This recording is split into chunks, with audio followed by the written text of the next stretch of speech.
검은 박스 하나가 열렸습니다. 뚜껑이 들이는 순간 하얀 김이 천천히 솟아올랐습니다. 그 안에는 윤기가 흐르는 흰밥과 빨갛게 양념된 제육볶음, 그리고 노릇하게 구워진 불고기와 새빨간 깍두기가 가지런히 담겨 있었습니다. 시판도 아니고 접시도 아닌 그저 평범해 보이는 검은 도시락 상자 하나였습니다. 48개 나라의 선수단이 모인 거대한 식당이었습니다. 수백 명이 한꺼번에 오가는 그곳은 늘 음식 냄새와 사람들의 말소리로 가득했습니다. 그런데 그 수많은 테이블 중에서 유독 그 검은 박스 하나 앞에서만 사람들이 걸음을 멈춰섰습니다. 바로 옆 테이블에 앉아있던 외국인 스태프 한 명이 들고 있던 포크를 천천히 내려놓았습니다. 그의 시선이 그 박스에 그대로 붙들렸습니다. 저게 대체 어느 나라 음식이야?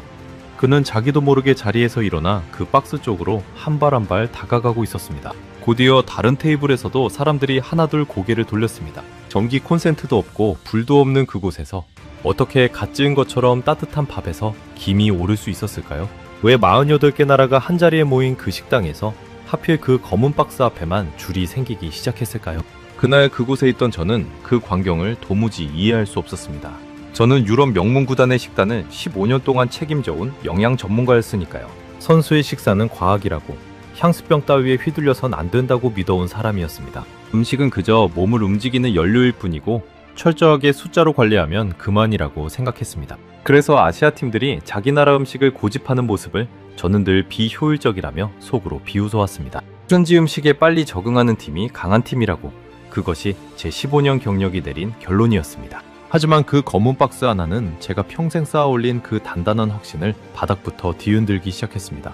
한국이 18년 동안 무려 6번이 넘는 세계대회에서 조용히 만들어온 그 기술의 정체를, 그리고 그 안에 담긴 진짜 의미를 지금부터 여러분과 함께 천천히 따라가 보겠습니다. 영상 시작 전 구독과 좋아요로 대한민국의 미래를 응원해주세요. 제 이름은 마르코 벨리니입니다. 이탈리아에서 태어나 자랐고 스포츠 영양 컨설턴트라는 일을 15년째 해오고 있습니다. 유럽의 이름난 축구 구단들과 몇몇 나라의 국가대표팀이 제 고객이었습니다. 어떤 선수가 경기 전날 무엇을 먹어야 하는지, 회복 기간에는 어떤 비율로 영양을 채워야 하는지, 그 모든 것을 숫자와 표로 설계하는 것이 제 일이었습니다. 새벽 훈련장의 차가운 공기, 라커룸에 밴 땀냄새, 경기 전날 선수들의 긴장된 표정. 저는 그 모든 순간을 음식이라는 도구로 다스려왔습니다. 제가 짠 식단표 한 장이 한 선수의 한 시즌을 바꾸는 모습을 저는 여러 번 두 눈으로 지켜봤습니다. 그래서 저는 제 일을 사랑했고 동시에 두려울 만큼 확신했습니다. 저는 제 일에 대단한 자부심을 가지고 있었습니다. 선수의 몸은 돔은 정교한 기계와 같다고 믿었거든요. 기계에 연료를 넣을 때 감정을 넣지 않듯이 선수의 입에 들어가는 음식에도 추억이나 향수 같은 것이 끼어들면 안 된다고 생각했습니다. 단백질 몇 그램, 탄수화물 몇 그램, 수분 몇 밀리리터. 그 숫자들이 정확하게 맞아떨어질 때 선수는 가장 좋은 몸 상태를 만든다고요. 제 사무실 벽에는 수십 개의 그래프가 붙어 있었고 저는 그 선들이 그리는 곡선을 보며 하루를 시작하고 마쳤습니다. 어떤 선수가 컨디션이 떨어지면 저는 가장 먼저 그 선수의 식단 기록을 펼쳐들었습니다. 답은 언제나 숫자 속에 있다고 믿었으니까요. 음식에 담긴 마음 같은 건 제 표 어디에도 들어갈 칸이 없었습니다. 그런 제게는 한 가지 굳은 믿음이 있었습니다. 큰 국제대회에 나가면 선수들은 가능한 한 빨리 개최국의 음식에 적응해야 한다는 것이었습니다. 낯선 환경, 낯선 시차, 낯선 잔디. 거기에 익숙해지는 팀이 이기는 법이니까요. 저는 늘 제 선수들에게 이렇게 말했습니다. 입맛을 현지에 맞춰라. 그것이 챔피언이 되는 첫걸음이다. 음식까지 고향에 묶여 있으면 몸도 마음도 그곳에 발이 묶인다고 믿었습니다. 빨리 적응하는 자가 살아남는다. 그것이 제 15년이 내린 단 하나의 결론이었습니다. 저는 이 원칙을 단 한 번도 굽힌 적이 없었습니다. 그래서 저는 어떤 나라의 방식을 도무지 이해할 수 없었습니다. 바로 한국이었습니다. 처음 그 이야기를 들은 것은 북중미 월드컵을 앞둔 어느 봄날이었습니다. 밀라노의 한 카페에서 동료 한 명이 에스프레소를 마시다가 웃으며 말했습니다. 한국은 큰 대회에 나갈 때마다 자기 나라 조리사를 직접 데려가고 자기 나라 음식 재료를 비행기로 잔뜩 실어 나른다는 것이었습니다. 심지어 임시 주방까지 통째로 차려서 갓 지은 밥과 국을 매일 끓여낸다고 했습니다. 그 이야기를 들려주는 동료의 표정에는 신기함과 비웃음이 반쯤 섞여 있었습니다. 저는 그 말을 듣고 헛웃음이 났습니다. 동료는 제 표정을 보더니 어깨를 으쓱했습니다. 자기도 처음엔 그렇게 생각했는데 의외로 한국 선수들의 회복 기록이 나쁘지 않더라는 말을 덧붙였습니다. 저는 그 말을 한 귀로 흘려들었습니다. 운이 좋았겠지? 라고 속으로 중얼거리면서요. 잘 먹어서 몸이 좋아진다는 건 누구나 하는 말이지만 그것을 굳이 향수병이라는 비효율로 풀어낼 이유는 없다고 저는 믿었습니다. 그게 무슨 의미가 있어? 결국 향수병이나 달래주는 거잖아. 저는 그렇게 단정지었습니다. 비행기 화물칸에 김치와 쌀을 가득 채워 지구 반대편까지 나르는 비용. 현지의 임시 주방을 차리는 인력과 시간. 그 모든 것이 제 눈에는 거대한 낭비로만 보였습니다. 선수가 먹어야 할 영양소는 어느 나라에서나 똑같이 만들 수 있는데 굳이 왜 그 무거운 짐을 지고 지구를 반바퀴씩 돌아다니는지 도저히 납득이 가지 않았습니다. 그것은 효율이라는 제 신념과 정면으로 부딪히는 방식이었습니다. 저는 속으로 한국팀을 딱하게 여기기까지 했습니다. 제 머릿속 계산은 분명했습니다. 음식을 그렇게 따로 챙길 돈과 인력이 있다면 차라리 그 자원을 선수의 회복 장비나 데이터 분석에 쓰는 편이 훨씬 효율적이라고요. 김치 한 포기를 비행기로 나르는 그 돈으로 더 좋은 마사지 기계 한 대를 사는 게 낫다고 생각했습니다. 저는 그 생각을 단 한 번도 의심해 본 적이 없었습니다. 향수에 젖은 감성이 냉정한 과학을 이길 수는 없다고 저는 그렇게 확신하고 있었습니다. 그 확신은 제게 종교나 다름없었습니다. 그러던 어느 날 제게 한 통의 연락이 왔습니다. 이번 월드컵 기간 동안 여러 나라 선수단의 식사를 책임지는 거대한 공용 케이터링 센터가 운영되는데 그곳에 영양자문으로 와줄 수 있겠느냐는 제안이었습니다. 48개 나라, 수천 명의 선수와 스태프가 한 곳에서 식사하는 사상 최대 규모의 현장이라고 했습니다. 그 규모를 듣는 순간 제 가슴이 두근거렸습니다. 손가락 끝이 살짝 저릿할 만큼 흥분됐습니다. 저는 그 자리에서 바로 일정을 비웠습니다. 그동안 제가 다뤄본 가장 큰 무대는 한나라 대표팀 20명 남짓의 식단이었습니다. 그런데 이번에는 48개 나라, 수천 명이었습니다. 규모가 곧 실력이라고 믿어온 제게 이보다 더 매력적인 무대는 없었습니다. 저는 이 현장에서 제 이름 석자를 전 세계 스포츠 영양학계에 새기겠다고 마음먹었습니다. 저는 강한 흥미를 느꼈습니다. 제 평생의 지론, 그러니까 현지화가 정답이라는 그 믿음을 가장 큰 무대에서 증명할 기회라고 생각했거든요. 48개 나라의 입맛을 하나의 거대한 시스템 안에서 효율적으로 관리하는 것. 그것이야말로 제가 평생 추구해온 방식의 정점이 될 거라고 확신했습니다. 어쩌면 이 현장이 제 경력의 가장 빛나는 한 페이지가 될지도 모른다고 생각했습니다. 48개의 입맛을 하나로 묶어내는 거대한 식당. 그것은 제 머릿속에서 완벽한 그림이었습니다. 저는 이미 그 식당의 동선과 메뉴 구성을 머릿속에 그리고 있었습니다. 저는 망설임 없이 제안을 받아들였습니다. 짐을 꾸리며 저는 속으로 생각했습니다. 한국팀도 이 거대한 센터에 와서 결국은 줄을 서겠지. 그들이 그토록 고집하던 자기네 음식이 이 효율적인 시스템 앞에서 얼마나 비현실적인 고집이었는지 깨닫게 될 거라고요. 저는 그 장면을 상상하며 입꼬리가 살짝 올라가는 것을 느꼈습니다. 어쩌면 저는 그들에게 직접 충고를 건넬 수도 있겠다고 생각했습니다. 향수는 그만뒀고 효율을 배우라고 말입니다. 빔 비행이 시작됐습니다. 비행기 안에서 저는 제 노트북을 열어 자료를 정리했습니다. 이번 대회의 규모는 정말 어마어마했습니다. 본선에 오른 나라가 48개, 그라운드를 밟는 선수만 1248명. 그 숫자를 보는 순간에도 제 머릿속에는 오로지 한 가지 생각뿐이었습니다. 이 많은 사람을 어떻게 하면 가장 적은 비용으로 가장 빠르게 먹일 수 있을까? 저는 이미 머릿속으로 거대한 배식 동선을 그리고 있었습니다. 줄을 어떻게 나누고 메뉴를 몇 종류로 줄일지 계산하면서 말입니다. 그런데 그 자료를 넘기다가 제 시선을 붙드는 숫자 하나가 있었습니다. 이번 대회에 출전하는 1248명의 선수 가운데 전체의 4분의 1에 가까운 약 23%의 선수가 자신이 뛰는 나라가 아닌 다른 나라에서 태어난 사람들이었습니다. 한 팀 안에서도 자란 환경이 제각각이고 어릴 적 먹고 자란 음식이 제각각이라는 뜻이었습니다. 같은 유니폼을 입었어도 혀가 기억하는 고향은 모두 다르다는 이야기였습니다. 그것은 제가 평소 가볍게 넘기던 변수였습니다. 어떤 선수는 아프리카의 한 마을에서 옥수수죽을 먹고 자랐고 어떤 선수는 남미의 항구 도시에서 생선과 콩을 먹고 자랐습니다. 또 어떤 선수는 어릴 적 종교적인 이유로 특정 고기를 한 번도 입에 대지 않았습니다. 그 모든 사연이 한 식당 안에 뒤섞이는 셈이었습니다. 평소에 저라면 그저 메뉴를 몇 가지 더 늘리면 된다고 가볍게 정리하고 넘어갔을 일이었습니다. 저는 그 숫자를 보며 잠깐 멈칫했습니다. 하지만 곧 노트북을 덮으며 스스로를 다독였습니다. 그래도 시스템이 답이다. 입맛이 제각각일수록 오히려 표준화된 거대한 식당 하나로 통합하는 것이 정답이라고요. 모두를 만족시키려다 보면 결국 아무도 만족시키지 못하니까요. 저는 그렇게 제 믿음을 다시 한번 단단히 붙들었습니다. 그 작은 숫자가 며칠 뒤 거대한 파도가 되어 돌아올 줄은 그때의 저는 전혀 알지 못했습니다. 저는 자료를 정리하며 한국팀의 명단도 잠깐 살펴봤습니다. 그들의 식단 운영 방식에 관한 짤막한 기록이 있었습니다. 자체 조리 인력을 파견하고 발열 도시락이라는 것을 현장에서 제공한다는 내용이었습니다. 발열 도시락. 그 단어를 처음 봤을 때 저는 그것이 그저 보온 도시락의 다른 이름이라고만 생각했습니다. 따뜻한 음식을 좋아하는 그들의 취향 정도로 여겼던 거죠. 그 작은 박스 안에 어떤 기술과 정성이 담겨 있는지 저는 상상조차 하지 못했습니다. 비행기 창밖으로 구름이 끝없이 펼쳐졌습니다. 저는 눈을 감으며 생각했습니다. 며칠 뒤면 저는 이 현장에서 제 방식의 우월함을 두 눈으로 확인하게 될 거라고요. 그때까지만 해도 저는 그 검은 박스 하나가 제 15년을 송두리째 흔들어 놓으리라고는 짐작조차 하지 못했습니다. 비행기에서 내린 다음날 아침, 저는 개체도시 외곽에 자리한 공용 케이터링 센터로 향했습니다. 거대한 창고를 개조한 그곳은 축구장 2개를 합친 곳보다 넓었습니다. 천장에는 환풍 설비가 끝없이 이어졌고 스테인리스 조리대가 줄지어 늘어선 모습은 마치 거대한 공장 같았습니다. 저는 그 광경을 보며 속으로 감탄했습니다. 바로 이거다.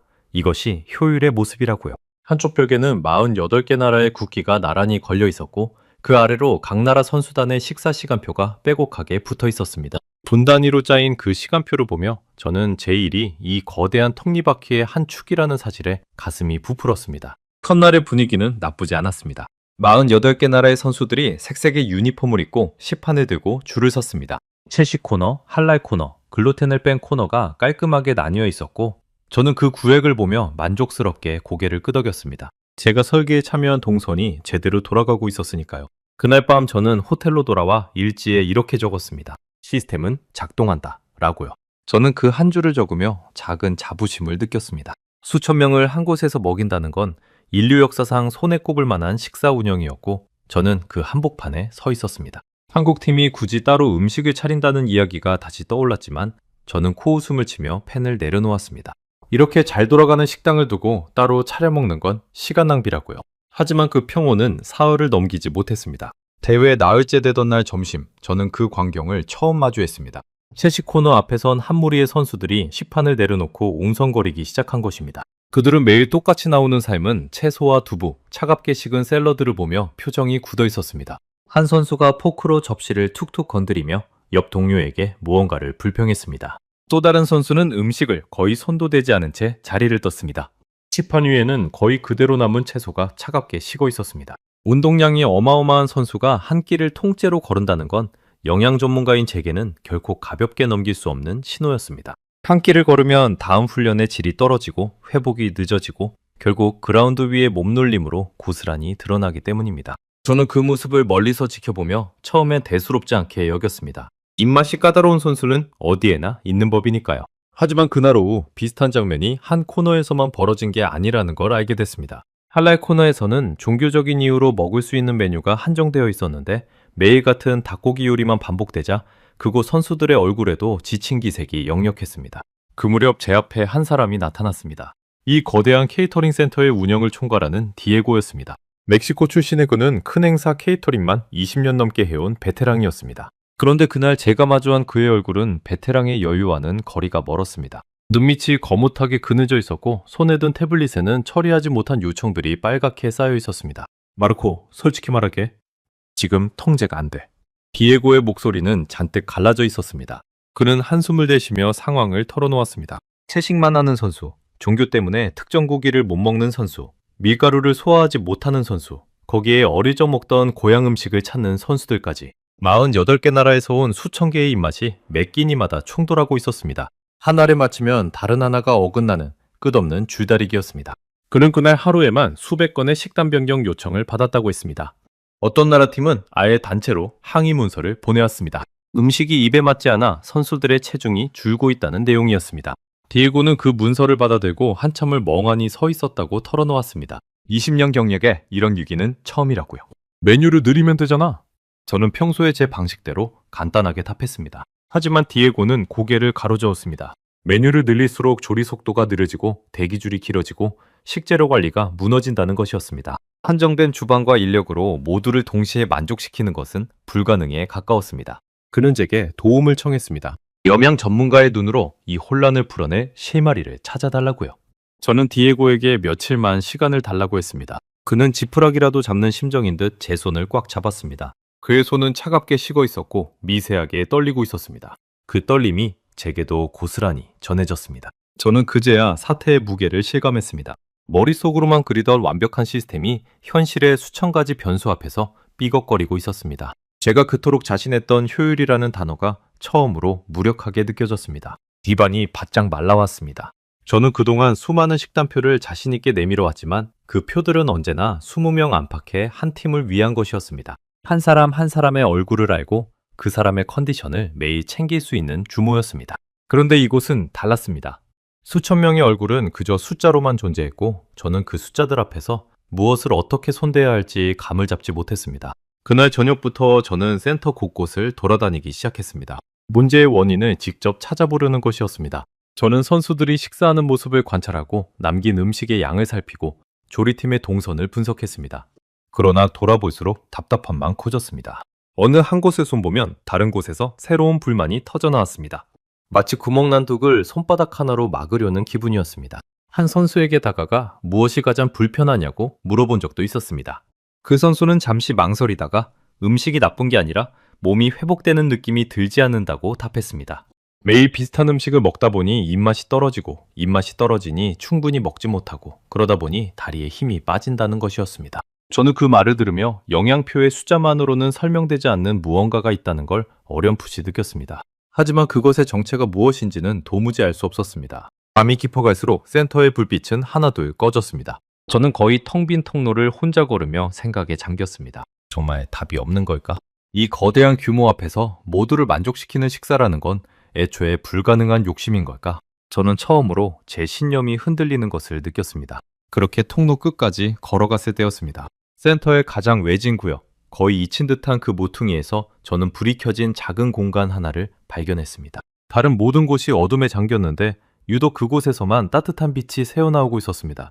가까이 다가가자 익숙하면서도 낯선 냄새가 코끝을 스쳤습니다. 마늘과 참기름, 그리고 무언가 깊고 구수한 향이었습니다. 제가 평생 다뤄온 영양표, 어디에도 적혀있지 않은 그러나 본능적으로 군침이 도는 그런 냄새였습니다.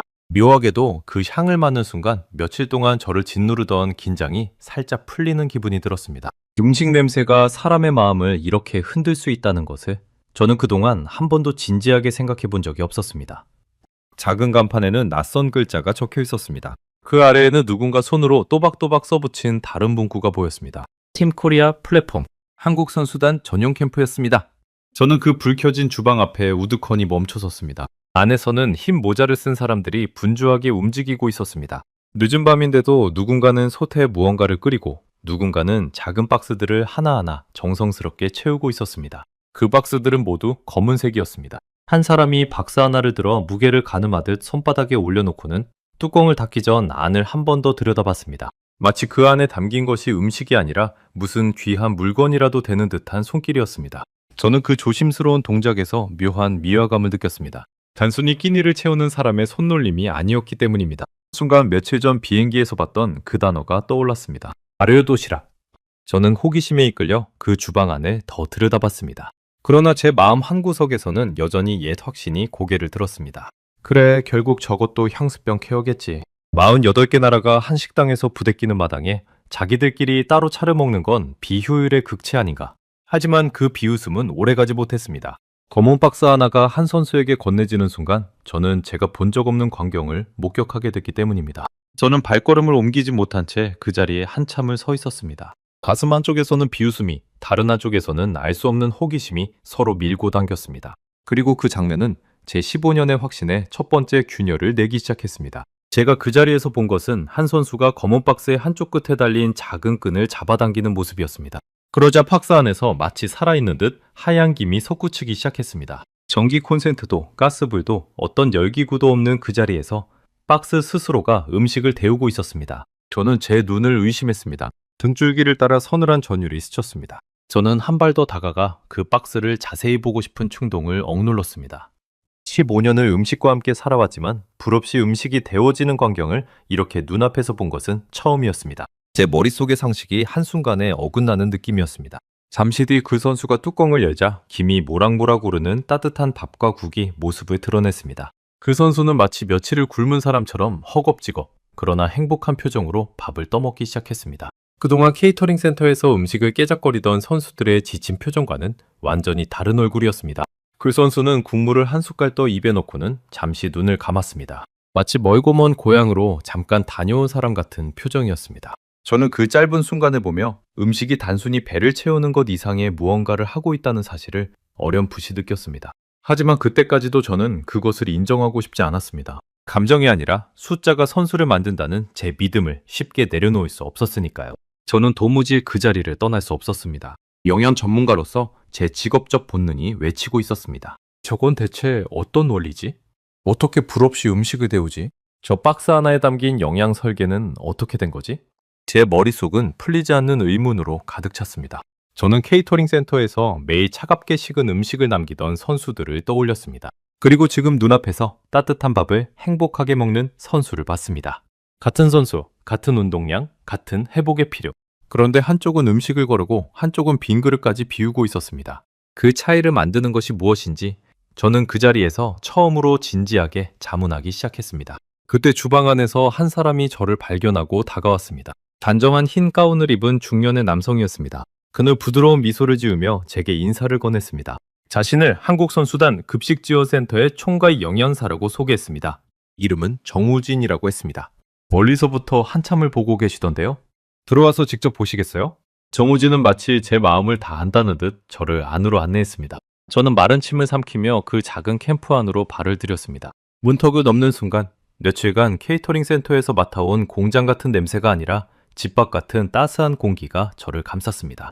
그 온기 속에서 저는 잠시 제가 일하러 온 사람이라는 사실조차 잊을 뻔했습니다. 안으로 들어서자 바깥에서 본 것보다 훨씬 더 정교하게 짜인 공간이 펼쳐졌습니다. 한쪽에는 갓 지은 밥을 담는 구역, 다른 한쪽에는 국과 반찬을 조리하는 구역, 그리고 완성된 도시락을 검수하고 포장하는 구역이 물 흐르듯 이어져 있었습니다. 정우진은 제게 그 발열 도시락의 원리를 차분히 설명해 주었습니다.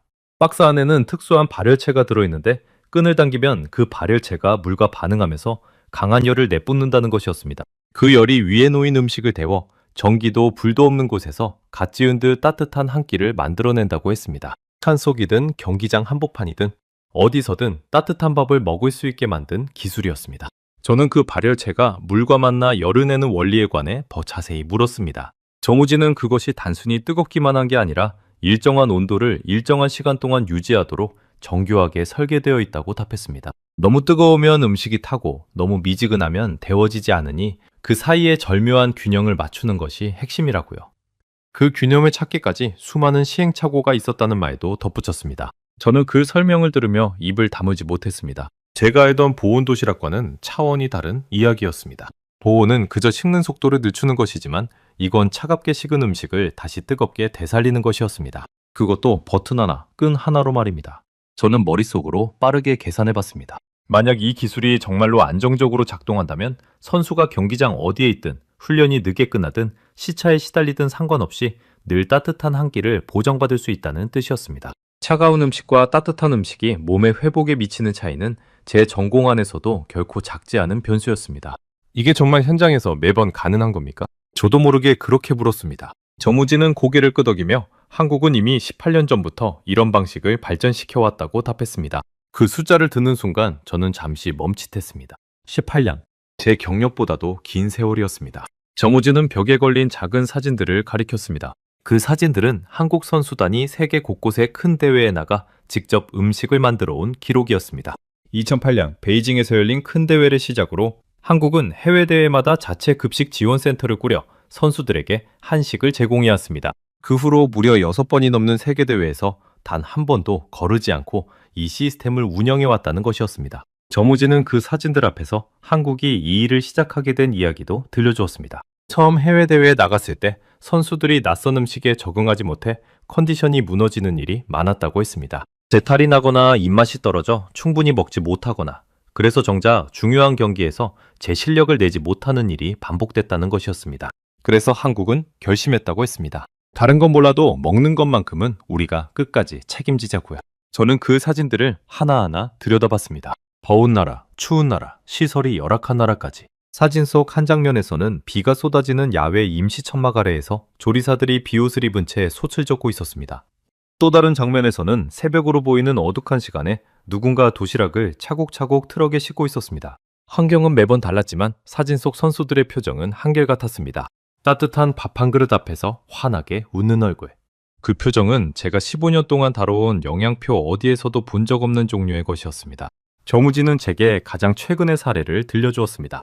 불과 얼마 전 이탈리아 밀라노에서 열린 큰 겨울대회에서 한국은 무려 22억 원에 달하는 예산을 들여 급식 지원에 나섰다고 했습니다. 파견된 조리 인력만 36명. 그들은 영화의 추위 속에서도 선수들에게 따뜻한 발열한식 도시락을 제공했고 그 이야기는 온라인에서 큰 화제가 되었습니다.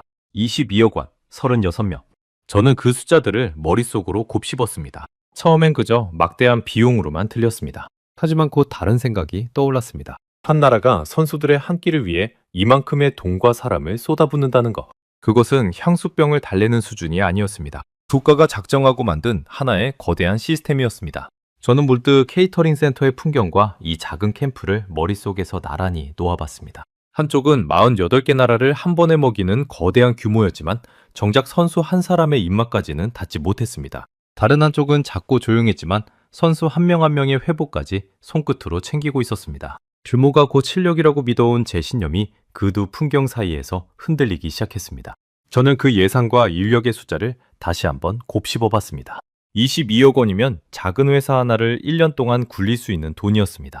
36명이면 웬만한 식당 여러 곳을 운영할 수 있는 인력이었습니다. 그 모든 것을 오직 선수들의 한 끼 식사를 위해 지구 반대편까지 옮긴다는 것. 처음 이 이야기를 들었을 때라면 저는 분명 또 비웃었을 것입니다. 하지만 발열 도시락을 직접 본 지금 그 숫자는 더 이상 낭비로만 보이지 않았습니다. 저는 제 손바닥에 땀이 배는 것을 느꼈습니다. 며칠 전까지만 해도 저는 이 모든 것을 비효율이라며 비웃었습니다. 그런데 지금 제 눈앞에 펼쳐진 것은 제가 평생 추구해온 효율과는 완전히 다른 차원의 정교함이었습니다. 왜 이렇게까지 하는 겁니까? 저는 진심으로 궁금해서 물었습니다. 그 많은 돈과 인력을 그저 식당 하나 더 차리는 데 쓰는 이유가 무엇인지.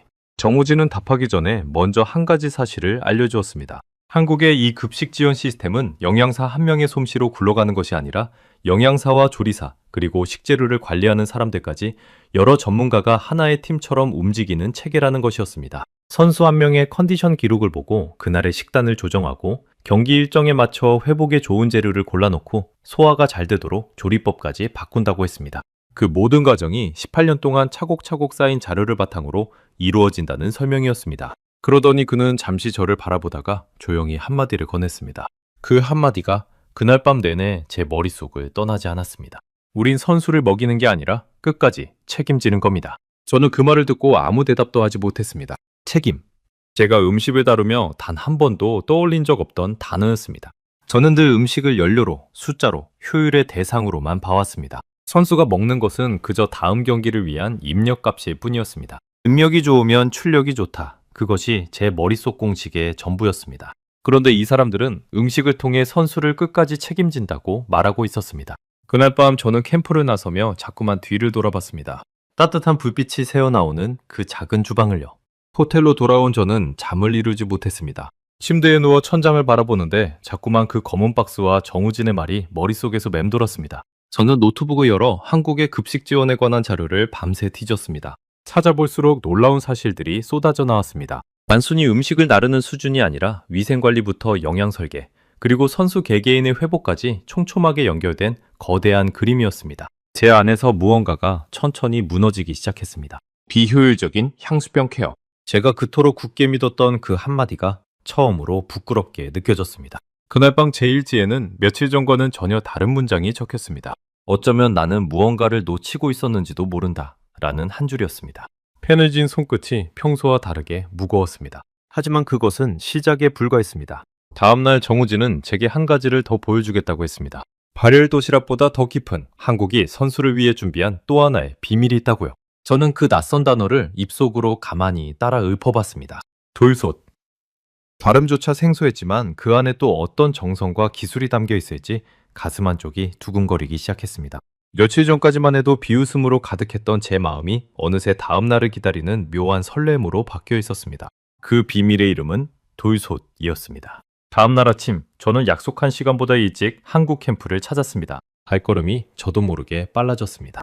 전날 밤 잠을 설친 탓에 눈은 뻑뻑했지만 머릿속만큼은 어느 때보다 또렷했습니다. 어젯밤 본 발을 도시락의 잔상이 아직 사라지지 않았는데 그보다 더한 무언가가 기다린다는 말에 저는 밤새 그 정체를 상상해봤습니다. 정우진은 저를 캠프 안쪽의 한 조리 공간으로 안내했습니다.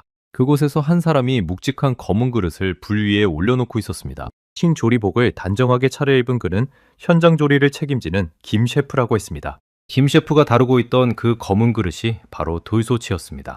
이름 그대로 돌을 깎아 만든 소치였습니다. 김 셰프의 손놀림은 군더더기가 없었습니다. 돌솥을 불 위에 올리는 각도, 뚜껑을 덮는 타이밍, 불의 세기를 조절하는 손길까지 모든 동작이 오랜 세월 몸에 밴 사람의 것이었습니다. 저는 그 모습을 잠시 넋을 잃고 바라봤습니다. 저는 그 투박한 그릇을 보며 의아했습니다. 첨단 발효 도시락을 만드는 사람들이 왜 하필 가장 원시적으로 보이는 돌그릇을 쓰는 걸까? 제 머릿속에 떠오른 의문을 읽었는지 정우진이 빙긋 웃으며 설명을 시작했습니다.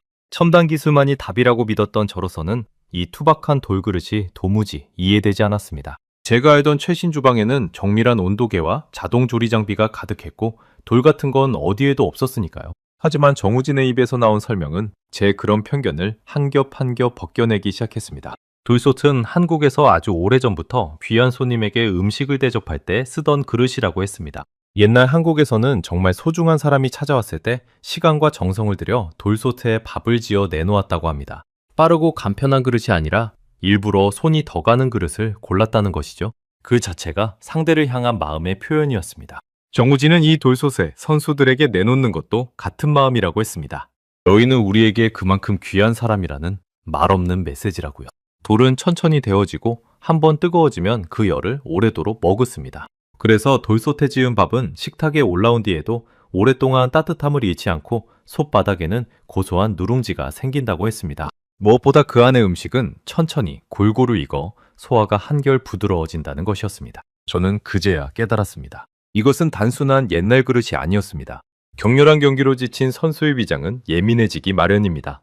그런 선수에게 자극적이지 않으면서도 속을 편안하게 데워주는 음식, 그것이 바로 돌솥밥이었습니다. 첨단 기술과 오래된 지혜가 한 캠프 안에 나란히 놓여 있었던 것입니다. 저는 발효 도시락이라는 가장 현대적인 기술과 돌솥이라는 수백 년 된 그릇이 같은 공간에서 어깨를 나란히 하고 있는 풍경을 멍하니 바라봤습니다. 한쪽은 미래에서 다른 한쪽은 과거에서 온 것 같았습니다. 그런데 그 둘이 향하는 곳은 똑같았습니다. 선수에게 가장 좋은 한 끼를 안긴다는 단 하나의 목표였습니다. 김 셰프가 돌솥의 뚜껑을 열자 그 안에서 김이 한꺼번에 피어올랐습니다. 흰쌀과 찹쌀을 섞은 밥 위에 밤과 대추 그리고 콩이 보석처럼 박혀 있었습니다. 한쪽 귀퉁이에는 얇게 썬 인삼 몇 조각이 놓여 있었습니다. 김이 천천히 가라앉자 그 한 그릇은 마치 작은 정원처럼 보였습니다. 흰밥의 부드러운 빛깔 위로 짙은 밤색, 붉은 대추, 노란 콩, 그리고 연한 인삼이 색색으로 어우러져 있었습니다. 저는 그 비주얼을 보는 순간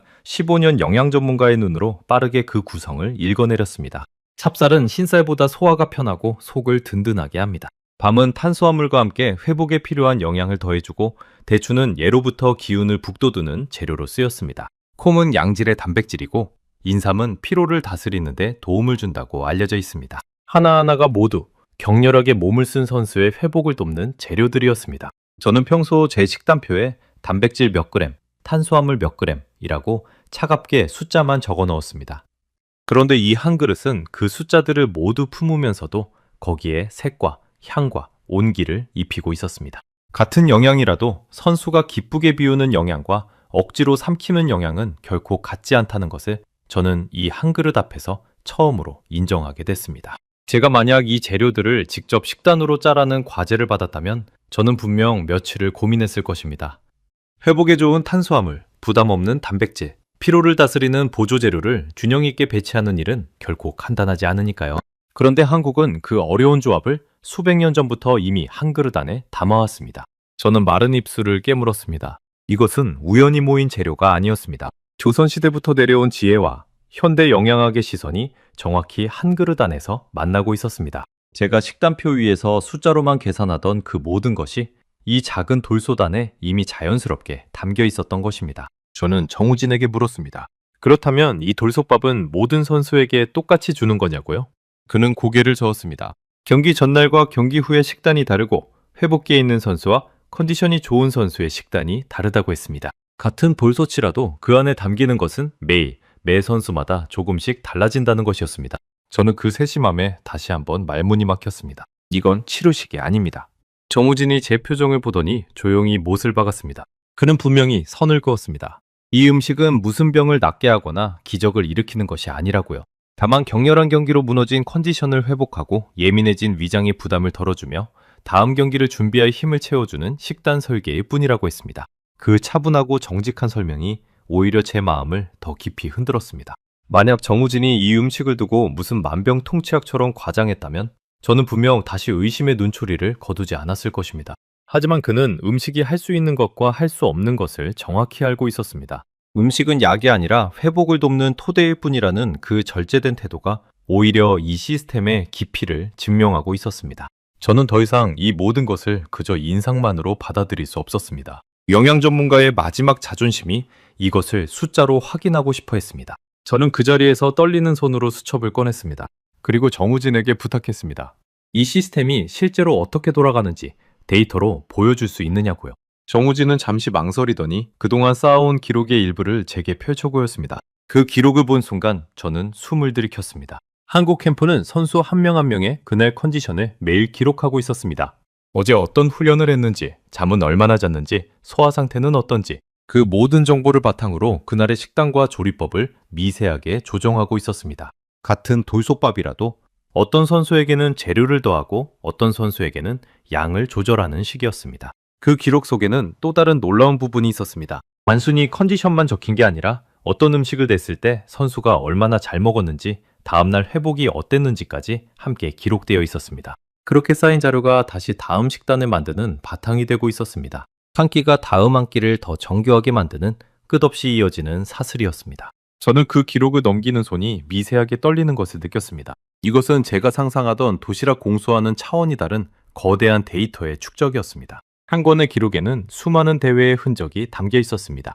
더운 나라에서는 어떤 음식이 잘 받았는지, 추운 나라에서는 무엇이 부족했는지, 시차가 클 때 선수들의 입맛이 어떻게 변했는지, 그 모든 경험이 글자와 숫자로 차곡차곡 남아 있었습니다. 한 번의 실수도 그냥 흘려보내지 않고 다음을 위한 교훈으로 바꿔온 흔적이었습니다. 저는 그제야 진짜 차이를 보았습니다. 동역 케이터링 센터는 48개 나라, 수천 명을 한 번에 먹였습니다. 거대했지만 정작 선수 한 사람의 어제와 오늘은 알지 못했습니다. 반면 한국 캠프는 한 명의 어제를 알고 오늘을 챙기고 내일을 준비하고 있었습니다. 규모로는 비교조차 되지 않았지만 정성의 밀도는 비교 자체가 무의미했습니다.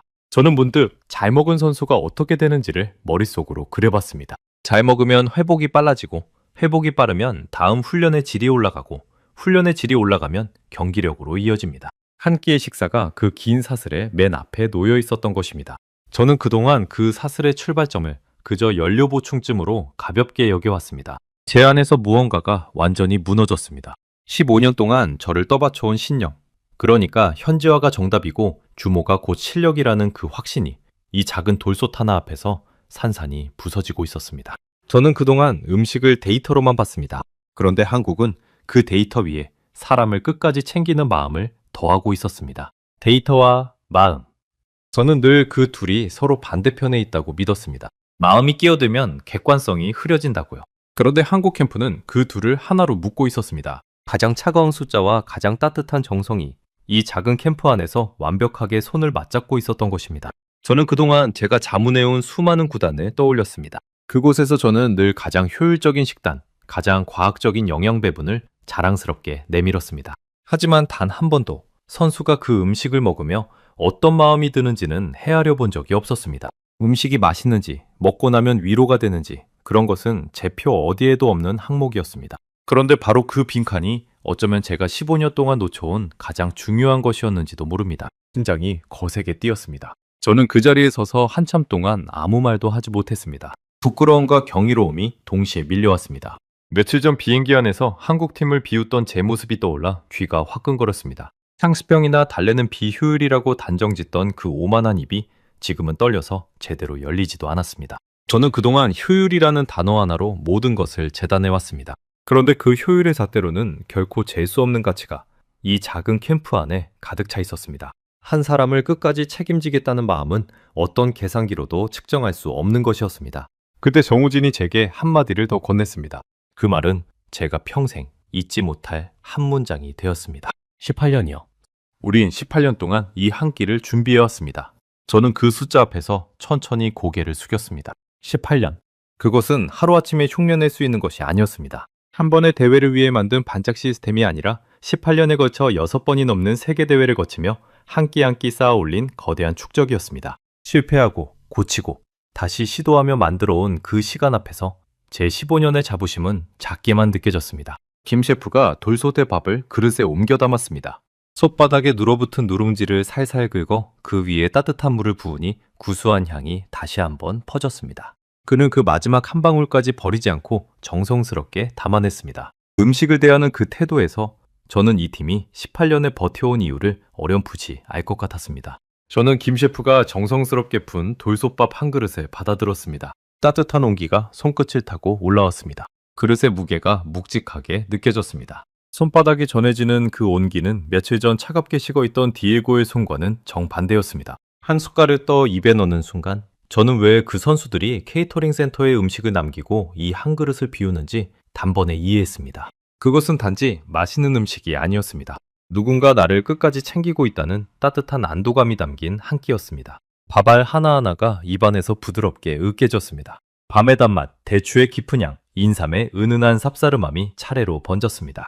그것은 화려하게 혀를 자극하는 맛이 아니라 속을 천천히 어루만지는 맛이었습니다. 격렬한 운동으로 지친 몸이 가장 원할 법한 그런 편안한 맛이었습니다. 김 셰프는 제가 그릇을 비우는 모습을 조용히 지켜봤습니다. 그의 눈빛에는 자기 음식을 누군가 진심으로 음미해 줄 때의 묵직한 자부심이 담겨 있었습니다. 그것은 화려한 상을 받은 사람의 자랑스러움이 아니라 묵묵히 제 일을 해온 사람만이 지을 수 있는 깊은 표정이었습니다. 저는 그 한 그릇을 다 비울 때까지 한마디도 하지 못했습니다. 그리고 마지막 한 숟갈을 삼킨 뒤에야 제 15년이 놓치고 있던 단 하나의 진실을 비로소 마주했습니다. 그날 이후 한국 캠프에는 작은 변화가 생기기 시작했습니다. 처음엔 한두 명이었습니다. 케이터링 센터에서 식사하던 다른 나라 선수들이 어디선가 그 검은 박스와 따뜻한 돌솥밥 이야기를 듣고 한국 캠프 근처를 기웃거리기 시작한 것입니다. 그들은 멀찍이서 그 따뜻한 불빛을 바라봤습니다. 마치 추운 겨울날 창밖에서 난로불을 들여다보는 사람들 같았습니다. 처음엔 그저 신기해서 구경하는 줄 알았습니다. 하지만 그들의 시선은 호기심보다 훨씬 깊은 것이었습니다. 며칠째 차갑게 식은 음식을 억지로 삼켜온 사람들의 눈에는 그 따뜻한 김 한 줄기가 무엇보다 간절해 보였습니다. 며칠이 지나자 그 발걸음은 줄을 잃었습니다. 어느 날 점심 무렵 저는 한국 캠프 입구에 낯선 광경이 펼쳐진 것을 보았습니다. 여러 나라의 유니폼을 입은 선수와 스태프들이 조심스레 줄을 서 있었던 것입니다. 그들은 머뭇거리며 그러나 간절한 눈빛으로 정우진과 김 셰프를 바라봤습니다. 저기 그 따뜻한 도시락, 우리도 좀 받아볼 수 있을까요? 한 선수가 어렵게 입을 열었습니다. 그 뒤로 비슷한 목소리들이 이어졌습니다. 우리도 좀 달라고, 저 검은 박스 하나만 맛볼 수 없겠느냐고요. 며칠 동안 차가운 음식에 지쳐있던 그들에게 그 따뜻한 한 끼는 단순한 호기심을 넘어선 갈망이 되어 있었습니다.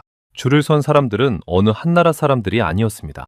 피부색도, 언어도, 자라온 문화도 모두 달랐습니다. 그런데 그들이 바라보는 곳은 하나였습니다. 따뜻한 밥이 담긴 검은 박스. 저는 그 광경을 지켜보며 가슴 한구석이 뭉클해졌습니다. 48개 나라가 모인 거대한 식당을 두고 사람들이 가장 작고 외진 이 캠프 앞에 줄을 서고 있었습니다. 며칠 전 인트로에서 제가 목격했던 검은 박스 하나에 사람들의 눈이 돌아가던 그 장면. 그것은 우연이 아니었습니다.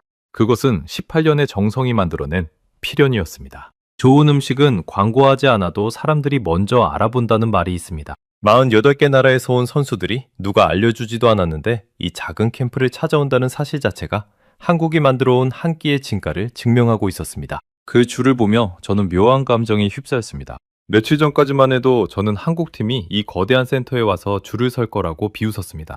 그런데 현실은 정반대였습니다. 48개 나라가 모인 거대한 식당이 아니라 한국의 작은 캠프 앞에 세계가 줄을 서고 있었습니다. 제 예상은 보기 좋게 빗나갔고 그 빗나감이 오히려 제 마음을 따뜻하게 데웠습니다. 한국 캠프는 그 요청을 외면하지 않았습니다. 정우진과 김 셰프는 자기 팀 선수들의 몫을 먼저 챙긴 뒤 여유가 되는 만큼 다른 나라 선수들에게도 따뜻한 한 끼를 나눠주기 시작했습니다. 처음 그 도시락을 받아든 한 외국 선수가 뚜껑을 열고 김이 오르는 밥을 보며 눈시울을 붉히던 모습을 저는 잊지 못합니다. 그는 며칠 만에 처음으로 제대로 된 따뜻한 식사를 한다며 연신 고개를 숙였습니다. 또 다른 선수는 한 입을 먹고는 자기 나라 어머니의 음식이 떠오른다고 말했습니다. 한국 음식과 그 선수 고향의 음식은 분명 달랐을 텐데도 정성스럽게 차려진 따뜻한 한 끼라는 점에서 그의 마음속 무언가를 건드린 것이었습니다. 음식이 국경을 넘어 사람의 마음을 잇는 광경을 저는 그렇게 두 눈으로 목격했습니다. 그 무렵 한계에 부딪혀 있던 디에고가 저를 찾아왔습니다. 며칠 전 차갑게 식은 손으로 제게 도움을 청하던 그 사람이었습니다. 그는 한국 캠프 앞의 줄을 한참 바라보더니 조용히 입을 열었습니다. 마르코, 나 이제야 알 것 같아. 우린 그동안 사람들을 먹이기만 했어. 챙긴 게 아니라. 그 한마디에 저는 아무 말도 보탤 수 없었습니다. 그것은 제가 며칠 동안 가슴속에서 곱씹어온 바로 그 깨달음이었으니까요. 거대한 시스템은 효율적으로 사람들을 먹였지만 한 사람 한 사람을 챙기지는 못했습니다. 한국의 작은 캠프는 그 반대였습니다. 그리고 사람들은 결국 자신을 챙겨주는 쪽으로 발걸음을 옮겼습니다. 디에고는 자신이 평생 자랑스러워하던 이 거대한 센터를 처음으로 다른 눈으로 보게 됐다고 했습니다. 규모와 효율만으로는 채울 수 없는 빈자리가 있다는 것을 그도 이제 인정한 것이었습니다. 저는 그의 어깨를 가만히 두드렸습니다. 며칠 전까지만 해도 저였다면 절대 하지 못했을 같은 패배를 나눈 사람들끼리의 위로였습니다. 제가 받은 그 도시락 한 끼는 단순히 배를 채운 한 끼가 아니었습니다. 15년 동안 굳어있던 제 생각의 벽에 따뜻한 균열을 낸 한 끼였습니다. 저는 그날 밤 텅 빈 케이터링 센터에 혼자 남아 오랫동안 생각에 잠겼습니다. 거대한 조리대와 번쩍이는 설비들이 어둠 속에 잠들어 있었습니다. 며칠 전까지만 해도 저는 이 풍경을 보며 효율의 정점이라고 감탄했습니다. 그런데 지금은 그 거대함 속에서 묘한 공허함이 느껴졌습니다. 규모는 컸지만 그 안에 사람을 향한 온기가 빠져 있었던 것입니다. 저는 그 거대한 공간을 천천히 걸으며 제가 평생 추구해온 것이 무엇이었는지 자문했습니다. 더 빠르게, 더 많이, 더 효율적으로. 저는 늘 그 방향으로만 달려왔습니다. 그런데 정작 그 끝에 있어야 할 사람의 얼굴은 어느새 제 시야에서 사라져 있었습니다. 숫자만 남고 사람이 지워진 자리, 그것이 바로 이 거대한 센터의 공허함이었습니다. 저는 제 15년에 천천히 되돌아봤습니다. 수많은 선수의 식단을 짰고 수많은 그래프를 그렸습니다. 그 숫자들은 분명 선수들의 몸을 만드는데 도움이 됐을 것입니다. 하지만 저는 단 한 번도 제가 짠 식단을 받아든 선수의 마음까지 생각해 본 적이 없었습니다. 그들이 그 음식을 먹으며 외로웠는지 위로받았는지 그런 것은 제 관심 밖이었습니다. 문득 한 가지 기억이 떠올랐습니다. 몇 해 전 제가 자문하던 한 구단의 어린 선수가 큰 부상으로 오래 쉰 적이 있었습니다. 그때 저는 그 선수에게 가장 완벽한 회복 식단을 짜주었습니다. 영양은 흠잡을 데 없었습니다. 그런데 그 선수는 회복 기간 내내 표정이 어두웠습니다. 저는 그것을 그저 부상의 스트레스 탓이라고만 여겼습니다. 저는 그 선수의 식단을 완벽하게 짰다는 사실에 만족하고 정작 그 선수가 외로움 속에서 회복기를 보내고 있다는 것은 알아채지 못했습니다. 식단표의 숫자는 흠잡을 데 없었지만 그 표 어디에도 그 선수의 마음을 위한 자리는 없었습니다. 지금 돌이켜보니 어쩌면 그 선수에게 필요했던 건 완벽한 영양표가 아니라 누군가 자신을 진심으로 챙겨준다는 따뜻한 느낌이었는지도 모릅니다. 그 생각이 이르자 가슴 한쪽이 저릿하게 아려왔습니다. 저는 15년 동안 가장 중요한 것을 빼놓고 일해왔던 것입니다. 음식은 몸을 채우는 동시에 마음을 채우는 것이라는 그 단순하고도 깊은 진실을요. 어쩌면 그것은 제 일을 시작하기 훨씬 전부터 모든 어머니가, 모든 할머니가 본능적으로 알고 있던 것이었는지도 모릅니다. 따뜻한 밥 한 그릇에 담긴 마음. 저는 그것을 거창한 영양학으로 배우려다 정작 가장 단순한 진실을 15년이나 놓치고 있었던 것입니다. 다음 날 아침 저는 다시 한국 캠프를 찾았습니다. 저무지는 평소처럼 분주하게 그날의 식단을 점검하고 있었습니다. 저는 그에게 다가가 그동안 묻지 못했던 질문을 꺼냈습니다. 이 모든 것에 이렇게까지 정성을 쏟는 게 힘들지 않으냐고요. 정우진은 잠시 손을 멈추고 저를 바라봤습니다. 그러더니 담담하게 답했습니다. 힘들지 않다면 거짓말이라고요. 매일 새벽부터 일어나 재료를 손질하고 낯선 환경에서 임시 주방을 차리고 수천 가지 변수와 씨름하는 일이 어떻게 쉽겠느냐고 했습니다. 하지만 경기를 마치고 돌아온 선수가 그 한 그릇을 비우며 짓는 표정을 보면 그 모든 고단함이 눈 녹듯 사라진다고 했습니다. 그는 선수들이 그저 잘 먹는 것을 넘어 그 한 끼에서 힘을 얻어 다시 그라운드로 나가는 모습을 볼 때 가장 큰 보람을 느낀다고 했습니다. 자기들이 차린 밥 한 그릇이 한 선수의 경기를 어쩌면 한 나라의 결과를 바꿀 수도 있다는 그 자부심이 18년을 버티게 한 힘이라고요. 저 선수들에게 우린 가족 같은 거예요. 머나먼 타국에서 따뜻한 밥 한 그릇으로 집을 만들어주는 거죠. 저는 그 말을 듣는 순간 며칠 동안 제 안에서 흩어져 있던 조각들이 하나로 맞춰지는 느낌을 받았습니다. 가래우 도시락도, 돌솥밥도, 매일의 컨디션 기록도 결국은 모두 그 한 단어로 모이고 있었습니다. 집.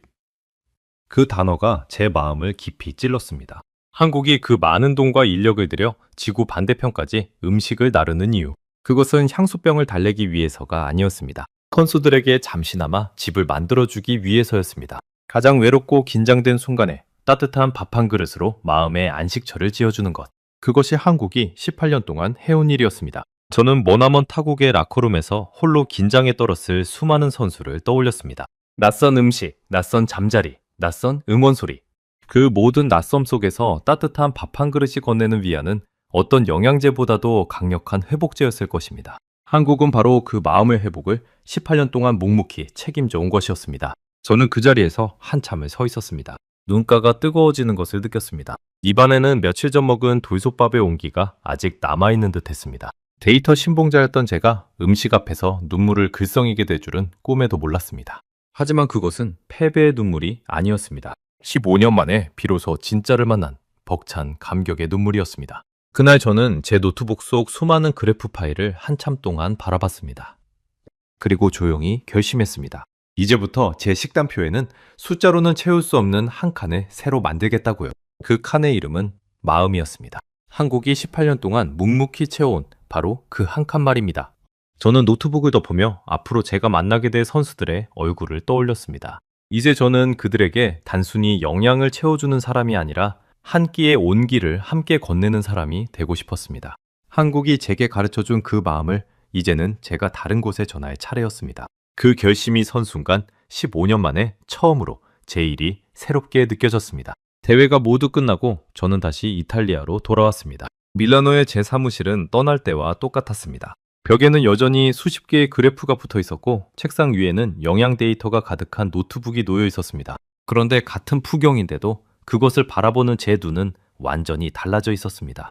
떠나기 전에 저였다면 그 그래프들을 보며 더 완벽한 식단을 짤 생각에 가슴이 뛰었을 것입니다. 그런데 이제는 그 깔끔한 선들 사이에서 무언가 빠져 있다는 느낌이 들었습니다. 그 선들 어디에도 음식을 받아든 사람의 표정은 담겨 있지 않았으니까요. 저는 자리에 앉아 오랫동안 빈 화면을 바라봤습니다. 그리고 천천히 한 편의 글을 쓰기 시작했습니다. 제가 오랫동안 칼럼을 연재해온 스포츠 영양 분야의 한 매체에 보낼 글이었습니다. 15년 동안 저는 그 칼럼에서 늘 효율과 과학을 이야기했습니다. 하지만 이번 글은 제가 써온 어떤 글과도 달랐습니다. 제목을 무엇으로 할지 한참을 고민하다 저는 가장 솔직한 한마디를 떠올렸습니다. 그동안 제 칼럼의 제목은 늘 거창한 전문 용어로 가득했지만 이번만큼은 달랐습니다. 저는 그 글의 첫 문장을 이렇게 시작했습니다. 나는 음식을 숫자로 봤다. 한국은 음식을 사람으로 봤다. 그 한 문장을 적는데 저는 한참이 걸렸습니다. 15년 경력의 전문가가 자신의 신념이 틀렸음을 인정하는 일은 결코 쉽지 않았습니다. 하지만 그것을 인정하는 순간 이상하게도 마음이 한결 가벼워졌습니다. 진실 앞에서 솔직해진다는 것이 이렇게 후련한 일인 줄 저는 그제야 알았습니다. 저는 그동안 제 신념이 흔들릴까봐 새로운 것을 받아들이기를 두려워했습니다. 하지만 한국 캠프에서 보낸 그 며칠은 제게 틀렸음을 인정하는 것이 부끄러운 일이 아니라는 것을 가르쳐 주었습니다. 오히려 그것은 한 단계 더 성장하는 일이었습니다. 저는 그 글을 쓰는 동안 마치 한국 캠프에서 보낸 며칠을 다시 한번 살아내는 기분이었습니다. 발효 도시락에 끈을 당기던 선수의 손, 돌솥에서 피어오르던 김, 그리고 정우진의 차분한 목소리가 생생하게 떠올랐습니다. 저는 글 속에서 한국이 18년 동안 쌓아온 그 모든 것을 차분히 풀어냈습니다. 전기도 불도 없이 따뜻한 밥을 만들어내는 발효 도시락. 조선시대의 지혜와 현대의 영양학이 만난 돌솥밥. 선수 한 명 한 명의 어제와 오늘을 기록하며 한 끼를 설계하는 시스템. 그리고 그 모든 것의 뿌리에 있는 사람을 끝까지 책임지겠다는 마음까지요. 저는 분명히 적었습니다. 한국의 그 음식은 무슨 병을 고치거나 기적을 일으키는 것이 아니라고요. 그것은 선수의 컨디션을 돕고 마음을 데우고 다시 일어서 힘을 채워주는 일이었다고요. 그리고 바로 그 정직함과 꾸준함이 가장 강력한 경쟁력이라고 적었습니다. 저는 그 글을 보내기 전 마지막으로 한 번 더 읽어보았습니다. 그리고 망설임 없이 전송 버튼을 눌렀습니다. 칼럼이 세상에 나가자 놀라운 일이 벌어졌습니다.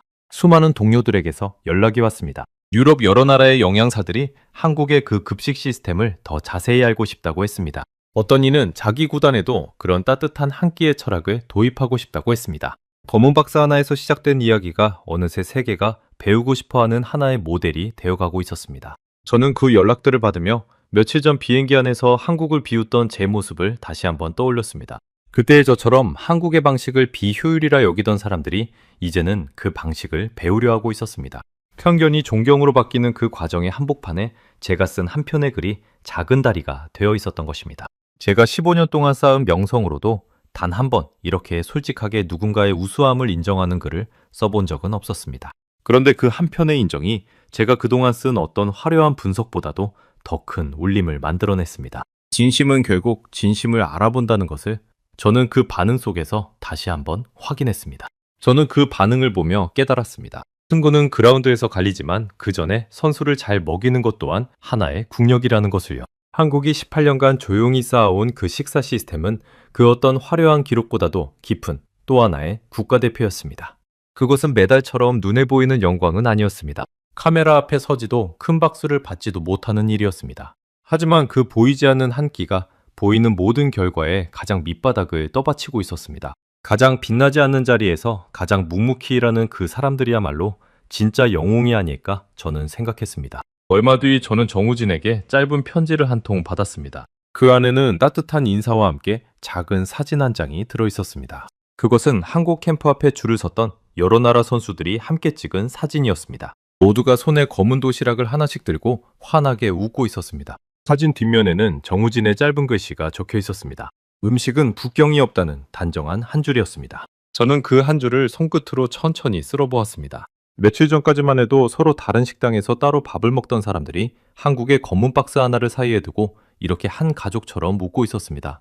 저는 그 사진을 한참 동안 바라봤습니다. 그리고 제 사무실 벽, 수많은 그래프 한가운데에 그 사진을 조심스레 붙였습니다. 차가운 숫자들 사이에 놓인 그 따뜻한 웃음은 제게 매일 같은 질문을 던졌습니다. 너는 사람을 먹이고 있느냐 아니면 챙기고 있느냐? 그 질문은 앞으로도 제 일의 나침반이 되어줄 것입니다.